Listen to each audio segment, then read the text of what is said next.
Hi, I'm Anna Licanio, and I'm the World Bank online editor for Southeast Asia.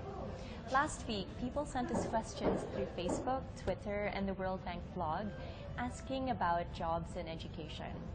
With us today at the Thailand Creative and Design Center is Mr. Lars Sondergaard, a World Bank education specialist. Thank you for joining us, Lars. My pleasure. So we have several interesting questions from around the world. From Brazil, Gustavo asks, what kinds of skills and experiences are considered valuable in today's job market? Well, the answer varies, of course, industry by industry and country by country, region by region. But a general answer to it is that employers are increasingly looking for a broad skill set in their employees, and this means critical thinking, analytical reasoning, and life skills. In Thailand, we did a survey of Thai firms and asked what are the key skills you are having a hard time finding in potential employees. And the number one skill that they were having a hard time finding was English language skills. This is somehow related to the second question from Kirsten in Singapore. She asks about academic skills versus life skills.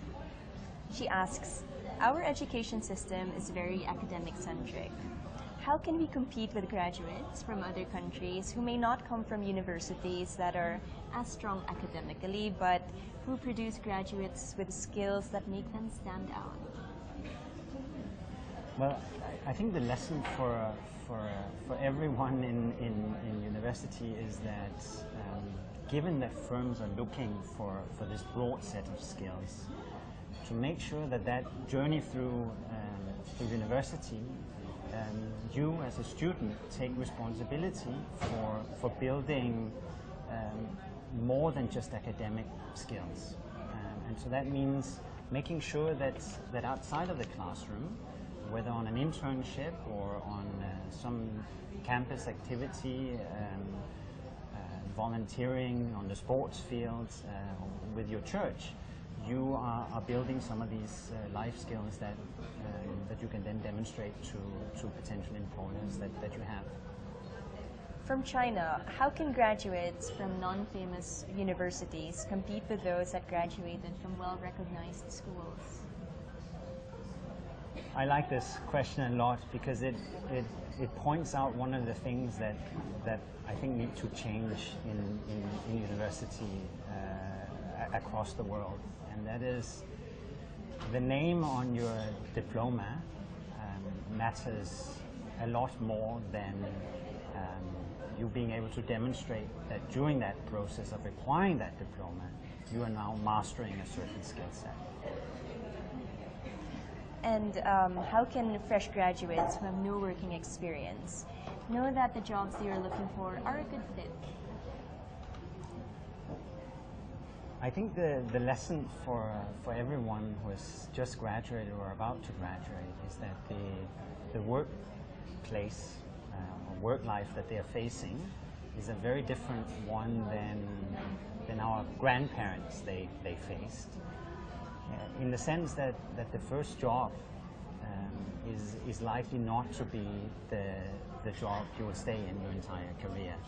Most of us will be moving from firm or employer to employer, maybe even change careers several times in our lives. And the important thing, I think, is not to look for the perfect fit in that first job, but rather to make sure that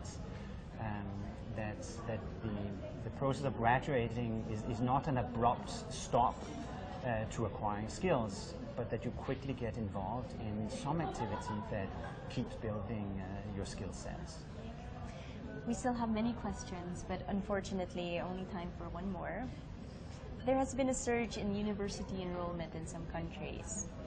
Should we put more people into college only to see them jobless after graduation? It's true. Enrollment in higher education has gone up in almost all countries around the world, and in some instances doubled or tripled or even quadrupled over 10, 20 years. But in most places, it is still the case that completing a university education is a very good investment from the individual's perspective, meaning the likelihoods that you will find a job and the likelihood that you will make more than you would have otherwise is still much higher.